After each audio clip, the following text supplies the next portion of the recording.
second question, Riza May. Possible ba yung mahal kita pero hindi kita nakikita sa future ko? Posible ba yun? Na meron kang taong mahal, pero hindi mo siya nakikitang kasama mo sa future mo. Kasi may mga breakups na ganyan ang dahilan na. Para, I love you, pero hindi kita nakikitang kasama ko sa future ko. Posible ba yun, Patrick? Sadly po, yes. Lalo na po in today's generation, lalo na in today's dating scene where everything is so fast po. And the emergence of social media as well. Parang ang dali-dali na lang, di ba, pakahanap ng mga tao.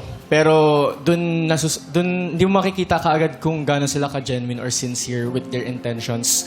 Yun nga. So sadly, it's possible na makipag-date or pumasok ka sa isang relasyon na hindi mo nakikita yung future mo sa kanila. Love. Hindi lang siya pumasok ka. sorry. Mahal mo yung tao. Sorry. Hindi lang siya basta may mahal mo siya, pero hindi mo siya nakikita sa future, nakasama mo sa future. Possible nga po siya na mahal mo siya pero hindi mo nakita sa future mo. Pero that's sad kasi para sa katulad ko po, kasi ako, when I date, long term po talaga.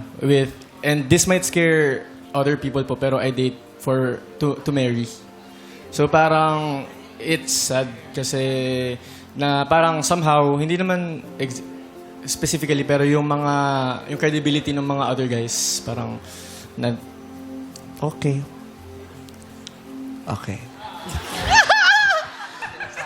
Masaya ka sa sagot mo. Ako, ayoko nung date to marry. Gusto ko yung, I date to die with this person, not just to marry this person. Because you can marry and then break up. Diba? Divorce, Marry. yeah. Pero I won't just date you to marry you. I will date this person and I will die with this person. Date to die with you. Grabe, no?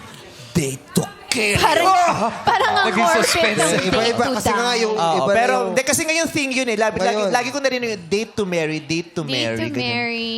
Diba? Pero there's more than Yeah, marriage. yeah. Diba? For me lang naman. Christian.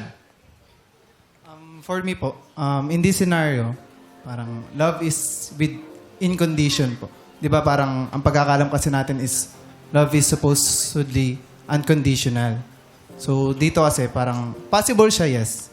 Pero with condition siya, parang pagka may scenarios na may ideal type si Riza May, kunwari gusto niya pogi, pero gusto niya rin lagi siya makakasama yung guy.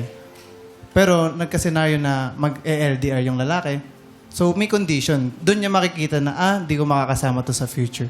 So pagka nalagpasan nila yun, o kaya na-get through nila yung condition na yun, only then siguro na masasabi natin na unconditional yung love na meron sila. Ganda rin. Gets. Mahal mo siya, pero dahil sa mga May certain conditions and situations, hindi siya yung tipo ng taong nakikita kong makakasama ko in the future. Unconditional kasi nga, ngayon, uso ngayon ng air conditional. Sa sobrang init, Totoo naman. yung pagmamahal natin, air Sobra. conditional. Sa panahon ngayon, parang mas kailangan natin ng aircon kaysa sa utak.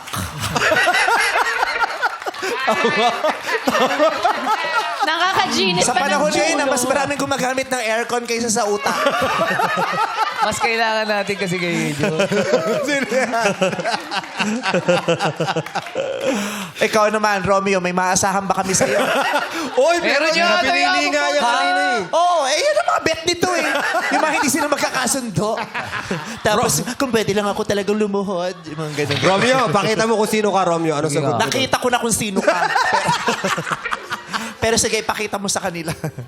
For me po, yes. Kasi as long na mahal na mahal nyo isa't isa, hindi naman fix yung Yeah. Okay ka lang, Di naman Romeo? fix yung aircon, nasisira din. Di ba? Minsan 18, minsan nagka-23 din yan. Tumatagas. Minsan may alulod pa. Hindi, nagbabago naman po yung panahon. So, hindi natin masabi kung ano bang ano bang mangyayari. Oo, dahil sa global warming. Ang ganda ng sagot. Piliin mo siya para tapos na tayo. Nakikiusap kami sa'yo kung kinakailangan kong lumuhod. Sino bibig mo ng green flag?